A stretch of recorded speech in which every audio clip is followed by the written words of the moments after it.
তো আজকে আমি চলে এসেছি বাহুনগুলিতে, আসি নিয়ে দেখলাম যে এখানে পুরো রিহার্সেল চলছে, মানে আমাদের দুর্গাপূজাতে হবে এক যাত্রাপালা। তো নিউ উদয়ন সংঘ পরিচালিত এবং ভৈরব গঙ্গোপাধ্যায় রচিত যাত্রাপালা পদধ্বনি। তো সেই পদধ্বনি যাত্রাপালার পুরো প্রস্তুতি চলছে। তো কে কি রিহার্সেল করছে না করছে সম্পূর্ণ দেখা বলবো পরে। এখন আপাতত আর এই যে চাপকড়ি চলছে, আজকে একদম পুরো ফুল রিহার্সেল, সমস্ত অ্যাক্টাররা এখানে বসে আছে। আর আমার দিলীপ দাদু, গুরুদেব, হ্যাঁ দারুণ দারুণ।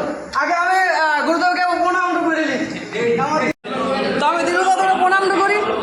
দাদু দাদু ভালো করে আশীর্বাদ দিন, যেমন চট করে বিহার হয়ে যায়।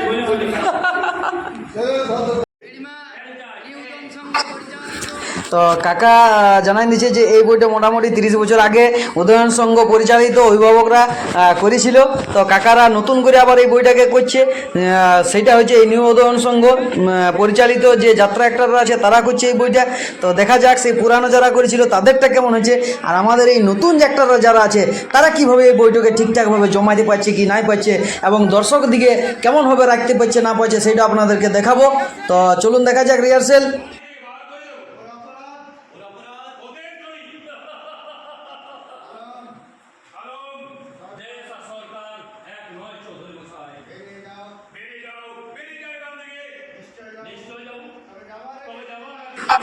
তো রিহার্সেল পুরো জমে গেছে, একটা সাঁওতাল মাঝির রোল আছে। তো সেই রোলটা করছে আমাদের শ্রীকান্ত চক্রবর্তী, আমাদের শ্রীকান্ত কাকা। তো চলো দেখো কিভাবে কেমন করছে আর কেমন সাঁওতাল মাঝির ভাষাটা বলছে।